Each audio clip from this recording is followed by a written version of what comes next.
tardes a todos quienes no vi antes, quienes no saludé. Con permiso del señor rector, señor presidente de la Corte Suprema, el señor secretario general de la Universidad, distinguidos jueces, abogados, legisladores que nos acompañan, el presidente de UDEVA, profesores de la Casa. Honorable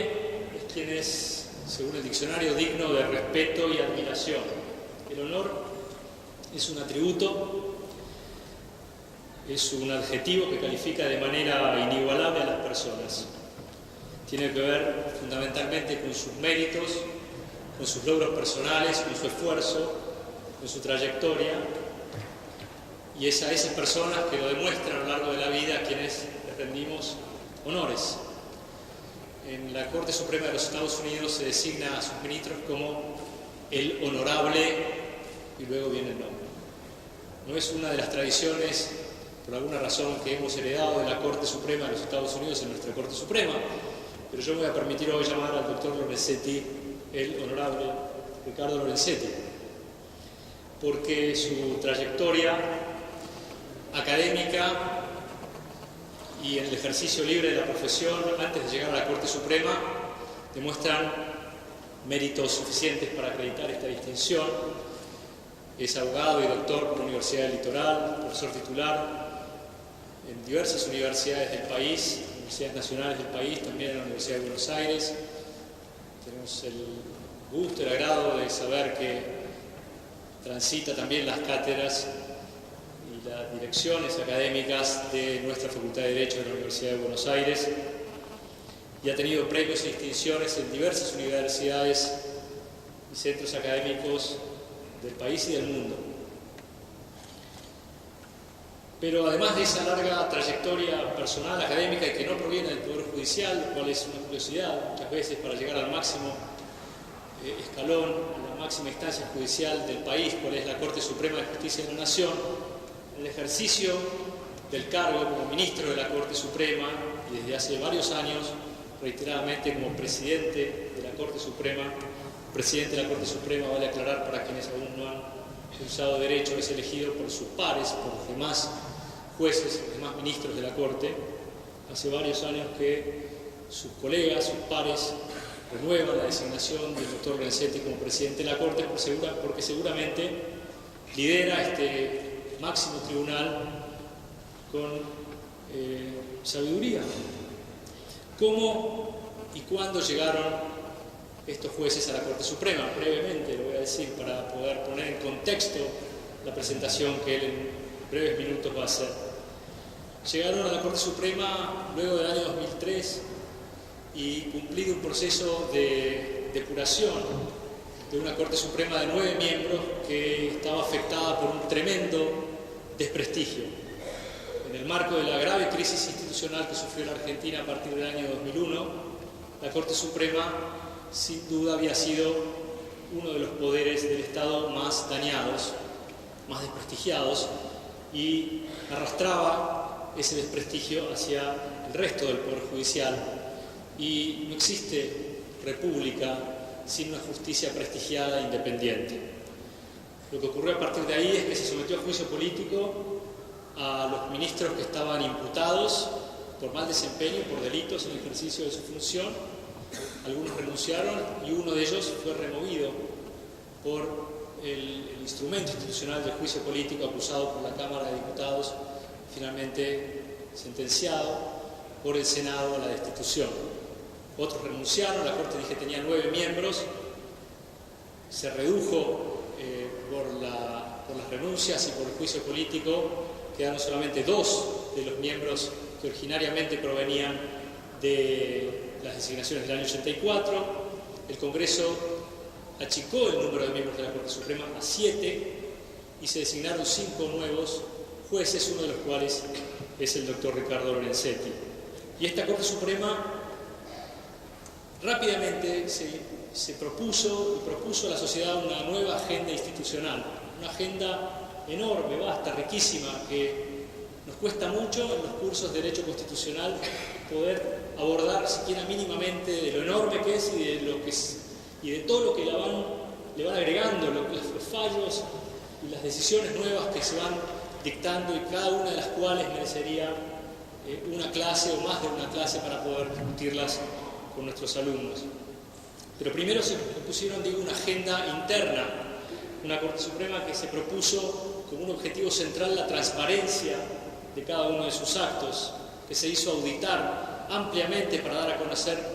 todo su funcionamiento económico, que se abrió a la sociedad mediante audiencias públicas, mediante debates públicos de sus casos, cosa que no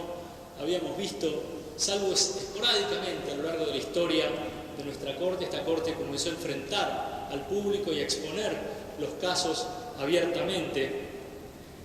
Abrió incluso por escrito a lo que se llama amicus curiae, amigos de la Corte, la posibilidad de que abogados e instituciones pudieran participar desde afuera de casos en los que no eran parte, para acercar más argumentos, para mejor pensar la Corte colectivamente, para mejor debatir los asuntos que tenía a decisión. Una Corte además que tomó como propio la defensa del Poder Judicial, la defensa de la dignidad y de la posibilidad del Poder Judicial de cumplir acabadamente con su misión, y que año a año, en el discurso de apertura del año judicial, ha ido marcando para todos los jueces y magistrados de la Nación las líneas directrices de lo que espera del resto de los juzgados. Pero además esta Corte tuvo una agenda sustantiva que se fue viendo en los casos paradigmáticos que eligió para sentar posición, para fijar jurisprudencia, para decir cuál es el derecho según su interpretación. Voy a mencionar rápidamente títulos, pero que yo creo que dicen mucho. Esta Corte tomó hace ya muchos años, ¿cuántos años? En los primeros años de su actuación, la causa de los pueblos originarios, los pueblos aborígenes abandonados al olvido de la nación, y los convirtió en casos fundamentales de su jurisprudencia, y los siguió. Se ocupó de la superpoblación carcelaria, fundamentalmente en la provincia de Buenos Aires, tomando también cuestiones que hacen a pequeños sectores de la población, muchas veces fuera de la mirada de la mayoría del pueblo argentino, pero que son sin duda quienes más sufren de privaciones y violaciones de derechos. Esta Corte tomó muy en serio los temas de usuarios y consumidores, dictando una cantidad de sentencias que marcaron líneas jurisprudenciales muy novedosas en el derecho argentino. Tomó el tema del medio ambiente, pero como quien toma el toro por las astas, y nada menos que con la cuestión del riachuelo, la contaminación del riachuelo, de la cuenca Matanza-Riachuelo, en el famoso caso Mendoza, que aún está abierto en la Corte, y periódicamente la Corte vuelve a convocar audiencias públicas, y ya han hecho yo no sé cuántas, pero más de 10 seguramente, convocando a todas las partes involucradas en la contaminación de la cuenca, especialmente preocupada en el saneamiento de la cuenca para reparar los enormes perjuicios a la salud de millones de personas, adultos y muchos niños afectados por la contaminación ambiental. Esta Corte se preocupó reiteradamente de la actualización de los saberes jubilatorios para asegurarse de que los jubilados, quienes llegan a la edad pasiva, como se dice habitualmente, cobren un haber que se parezca lo más posible a un sueldo, que se acerque lo más posible al 82% del sueldo que cobraba la persona al momento de jubilarse.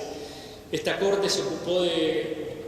revisar que se respetaran las garantías del proceso penal, se ocupó de marcar una línea también novedosa en materia de libertad sindical, se ocupó del federalismo, se ocupó de América Latina, dándole un rango superior, un rango hasta ahora no visto a las sentencias que dicta la Corte Interamericana de Derechos Humanos, una corte como la Corte Suprema de América Latina, a la que esta Corte Suprema, presidida por el doctor Lorenzetti, colocó en el lugar que debe estar, o sea, respetando desde la Corte Suprema Argentina las decisiones judiciales dictadas por este órgano latinoamericano. Esta Corte se ocupó muy fuerte de la libertad de expresión, hilando fino en temas, por ejemplo, como los de la distribución de la publicidad oficial, para que sea igualitaria en todos los medios de comunicación, y también mirando que todas las voces puedan llegar al debate público. Esta Corte se ocupó de fortalecer la autonomía personal,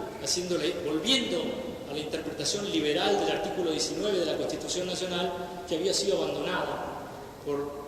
lecturas más autoritarias en integraciones anteriores. Esta Corte se ocupó de restablecer la causa AMIA, que había sido completamente anulada por juzgados de primera instancia, por las cámaras de apelaciones, y la Corte dijo que esa causa aún continuaba viva y que era necesario perseguir la justicia y no abandonarla al amparo de nulidades. Y esta Corte, por cierto, y es el tema que hoy convoca al doctor Lorenzetti, se ocupó y fuerte de los derechos humanos, de apuntalar, de fortalecer, de guiar la revisión de las violaciones a los derechos humanos para asegurarnos todos los argentinos que haya juicio y castigo